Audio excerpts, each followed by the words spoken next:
Hi hello friends, ಎಲ್ಲರಿಗೂ ನಮಸ್ಕಾರ. ಸುದ್ದಿ5 YouTube ಚಾನಲ್ಗೆ ಮತ್ತೊಮ್ಮೆ ನಿಮಗೆಲ್ಲರಿಗೂ ಸ್ವಾಗತ.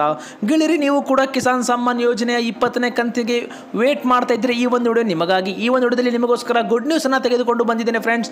ತುಂಬಾ ಜನ ರೈತರು ನಮಗೆ ಕಮೆಂಟ್ ಮಾಡ್ತಾ ಇದ್ರು, ಎಲ್ಲ ಒಂದು ಉತ್ತರಗಳನ್ನು ಕೂಡ ಈ ಒಂದು ವಿಡಿಯೋದಲ್ಲಿ ತೆಗೆದುಕೊಂಡು ಬಂದಿದ್ದೇನೆ. ವಿಡಿಯೋ ನೀವು ದಯವಿಟ್ಟು ಪೂರ್ತಿಯಾಗಿ ನೋಡಿ. ಮತ್ತೆ ವಿಡಿಯೋನ ಸ್ಟಾರ್ಟ್ ಮಾಡೋಕ್ಕಿಂತ ಮೊದಲು ಇದುವರೆಗೂ ನೀವು ನಮ್ಮ ಚಾನಲ್ಗೆ ಸಬ್ಸ್ಕ್ರೈಬ್ ಆಗಿಲ್ಲ ಅಂದರೆ ಈಗಲೇ ನೀವು ಫ್ರೀಯಾಗಿ ಸಬ್ಸ್ಕ್ರೈಬ್ ಮಾಡಿ, ಪಕ್ಕದಲ್ಲಿ ಕಾಣಿಸುವ ಬೆಲ್ ಬಟನ್ ಕ್ಲಿಕ್ ಮಾಡಿ, ಆಲ್ ಎನ್ನುವ ಬಟನ್ ಒತ್ತಿ. ಮುಂದೆ ನಾವು ಹಾಕುವ ಎಲ್ಲ ಹೊಸ ವಿಡಿಯೋಗಳನ್ನು ನೀವು ಮೊದಲು ಪಡ್ಕೋಬಹುದು. ಈ ವಿಡಿಯೋಗೆ ತಪ್ಪದೆ ಒಂದು ಲೈಕ್ ಮಾಡಿ ಫ್ರೆಂಡ್ಸ್. ಬನ್ನಿ ಫ್ರೆಂಡ್ಸ್, ಈ ಒಂದು ವಿಡಿಯೋನ ಸ್ಟಾರ್ಟ್ ಮಾಡೋಣ. ಗೆಳೆಯರೆ, ನಮಗೆಲ್ಲ ಗೊತ್ತಿರೋ ಹಾಗೆ ಈ ಒಂದು PM ಕಿಸಾನ್ ಸಮ್ಮಾನ್ ಯೋಜನೆಯಿಂದ ಹಲವಾರು ಜನ ರೈತರಿಗಾಗಲಿ ಲಾಭವನ್ನು ಪಡೆದುಕೊಳ್ತಾ ಇದ್ದಾರೆ. ವರ್ಷಕ್ಕೆ 6,000 ರೂಪಾಯಿಗಳನ್ನು ಕೇಂದ್ರ ಸರ್ಕಾರ ನೇರವಾಗಿ ರೈತರ ಬ್ಯಾಂಕ್ ಖಾತೆಗಳಿಗೆ ಬಿಡುಗಡೆ ಕೂಡ ಮಾಡುತ್ತೆ.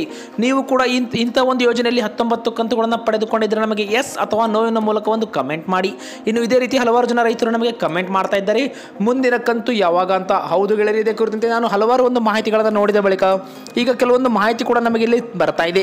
ಹೌದು ಫ್ರೆಂಡ್ಸ್, ಇದು ರೈತರಿಗೆ ಒಂದು ಮುಖ್ಯವಾದ ಮಾಹಿತಿ ಅಂತಲೇ ಹೇಳ್ಬೋದು. ಈ ಒಂದು PM ಕಿಸಾನ್ ಸಮ್ಮಾನ್ ಯೋಜನೆಗೆ 20ನೇ ಕಂತನ್ನು ರೈತರು ತಮ್ಮ ಒಂದು ಬ್ಯಾಂಕ್ ಖಾತೆಗೆ ಇವಾಗ ಪಡೆದುಕೊಳ್ಳಬೇಕೆಂದರೆ ಆಧಾರಿತ OTP KYCನ ಪೂರ್ಣಗೊಳಿಸಬೇಕಾಗಿ ಕೇಂದ್ರ ಸರ್ಕಾರ ಮಾಹಿತಿ ಕೂಡ ಬಿಡುಗಡೆ ಮಾಡಿದೆ.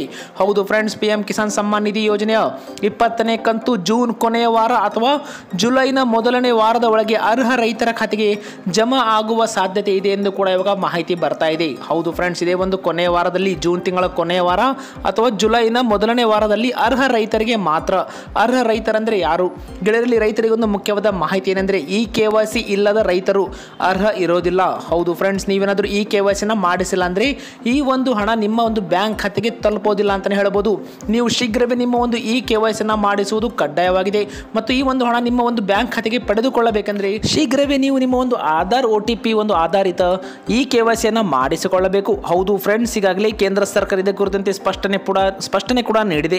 ಸೋರಿಕೆಯನ್ನು ನಿಭಾಯಿಸಲು ಮತ್ತು ಹಣವು ಅರ್ಹ ರೈತರನ್ನು ತಲುಪುವುದನ್ನು ಖಚಿತಪಡಿಸಿಕೊಳ್ಳಲು ಸರ್ಕಾರ ಇವಾಗ KYCಯನ್ನು ಕಡ್ಡಾಯಗೊಳಿಸಿದೆ ಅಂತ ಹೇಳ್ಬೋದು. ನೀವು ಆಧಾರ್ KYC ಮಾಡಲು ವಿಫಲವಾದಲ್ಲಿ ನಿಮ್ಮ ಒಂದು ಹೆಸರನ್ನು ಫಲಾನುಭವಿಗಳ ಪಟ್ಟಿಯಿಂದಲೂ ಕೂಡ ತೆಗೆಯಬಹುದು ನಮ್ಮ ಕೇಂದ್ರ ಸರ್ಕಾರ. ಹೌದು ಫ್ರೆಂಡ್ಸ್, ಒಂದು ವೇಳೆ ಏನಾದರೂ KYC ಮಾಡಲು ನೀವು ವಿಫಲರಾದರೆ ನಿಮ್ಮ ಹೆಸರು PM ಕಿಸಾನ್ ಸಮ್ಮಾನ್ನ ಒಂದು ಅರ್ಹ ಪಟ್ಟಿಯಲ್ಲಿ ಇರುವಂತ ಹೆಸರು ಕೂಡ ಕೇಂದ್ರ ಸರ್ಕಾರ ತೆಗೆಯಬಹುದು. ಹೌದು ಫ್ರೆಂಡ್ಸ್, ಇದೊಂದು ರೈತರಿಗೆ ಒಂದು ಮುಖ್ಯವಾದ ಮಾಹಿತಿ ಅಂತ ಹೇಳ್ಬೋದು. ಆಧಾರ್ KYCನ ಪೂರ್ಣಗೊಳಿಸಲು ನೀವು pmkisangovernment.in ಅನ್ನೋ ಒಂದು ವೆಬ್ಸೈಟ್ಗೂ ಕೂಡ ಹೋಗಬಹುದು. ಅಲ್ಲಿ ನಿಮ್ಮ ಒಂದು KYC ಆಯ್ಕೆ ಮೇಲೆ ಕ್ಲಿಕ್ ಮಾಡಿ ನಿಮ್ಮ ಒಂದು ಫೋನ್ ನಂಬರ್ನ ಹಾಕುವ ಮೂಲಕ OTPಯನ್ನು ನೀವು ನೀಡುವ ಮೂಲಕ ನಿಮ್ಮ ಒಂದು KYCನ ಮಾಡಿಸಬಹುದು. ಅಥವಾ ಒಂದು ವೇಳೆ ಏನಾದರೂ ನಿಮಗೆ ಗೊತ್ತಾಗ್ತಾ ಇಲ್ಲ ಅಂದರೆ ಹತ್ತಿರದ ಯಾವುದೇ ಒಂದು ಸಾಮಾನ್ಯ ಸೇವಾ ಕೇಂದ್ರ ಅಂದರೆ CSC ಕೇಂದ್ರಕ್ಕೆ ಭೇಟಿ ನೀಡಿ, ಅಥವಾ ನೀವು ರಾಜ್ಯ ಸೇವಾ ಕೇಂದ್ರಕ್ಕೂ ಕೂಡ ಭೇಟಿಯನ್ನು ನೀಡಬಹುದು. ನೀವು ಅಲ್ಲಿ ಫಿಂಗರ್ ಪ್ರಿಂಟ್ ಮೂಲಕ ಕೂಡ ನಿಮ್ಮ ಒಂದು KYCಯನ್ನು ಮಾಡಿಸ್ಕೋಬಹುದು.